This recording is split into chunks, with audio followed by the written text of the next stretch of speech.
Hello friends, income tax के cases की series में आज जो केस हम डिस्कस करेंगे वो इस चीज को लेकर के है कि यदि एसएससी हाईकोर्ट के अंदर किसी सेक्शन 148 के नोटिस को लेकर के रिट पिटीशन दायर करता है और हाईकोर्ट उस रिट पिटीशन को एसएससी के फेवर में डिसाइड करता है, तो क्या ऐसे केस में जब डिपार्टमेंट एसएससी को फ्रेश नोटिस देता है तो क्या जो पुरानी लिटिगेशन के अंदर रिट पिटीशन के लिटिगेशन में खराब हुआ, क्या रेवेन्यू उस पीरियड को नए नोटिस को इशू करने में वो पीरियड एक्सक्लूड किया जाएगा, या दूसरे शब्दों में क्या उतने पीरियड से जितना पीरियड पुरानी लिटिगेशन में लगा वो पीरियड नए नोटिस को इशू करने में वो एक एक्सटेंडेड टाइम रेवेन्यू को मिलेगा।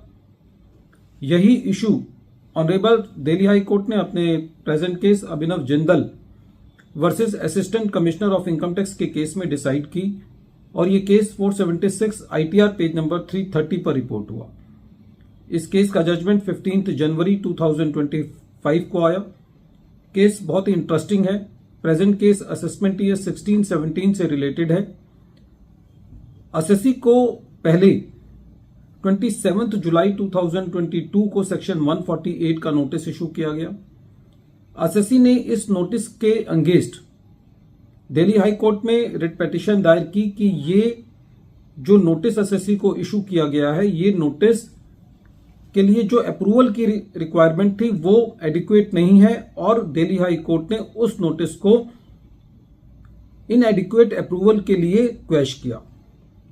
बाद में इनकम टैक्स डिपार्टमेंट ने एसएससी को सेम असेसमेंट ईयर के लिए 16-17 के लिए एक और सेक्शन 148 का नोटिस इशू किया। ये नोटिस 24 अप्रैल 2024 को इशू किया गया।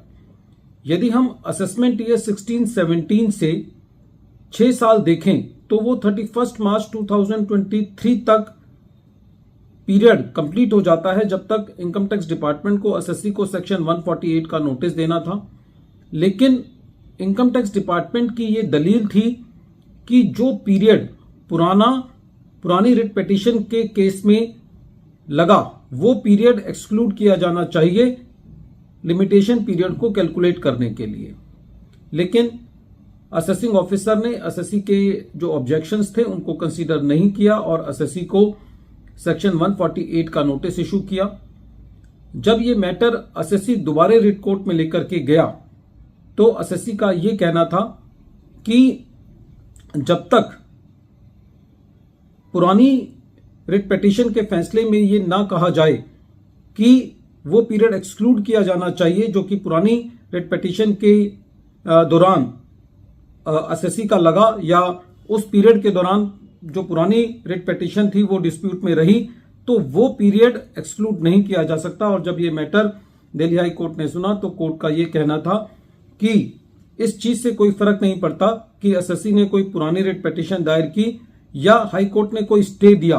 यदि एसएससी को कोई फ्रेश नोटिस दिया जाता है तो उस फ्रेश नोटिस के लिए जब तक स्पेसिफिकली ये मेंशन ना हो पुरानी रिट पिटीशन के ऑर्डर में कि वो पीरियड एक्सक्लूड किया जाएगा, वो पीरियड एक्सक्लूड नहीं किया जाएगा। और इस तरीके से दिल्ली हाई कोर्ट ने जो असेसमेंट ईयर 16-17 के लिए जो नोटिस 24 अप्रैल 2024 को इशू किया गया था उस नोटिस को क्वेश किया। दिल्ली हाई कोर्ट का ये कहना था कि प्रेजेंट केस में क्योंकि income tax department adequate steps time पर नहीं ले पाया तो इस चीज से जो लिमिटेशन पीरियड है वो एक्सटेंड नहीं किया जा सकता। ये डिपार्टमेंट की खुद की गलती थी जो कि डिपार्टमेंट अब उस गलती का फायदा नहीं ले सकता, और प्रेजेंट केस में जो नोटिस इशू किया गया है वो क्लियरली टाइम बार्ड है।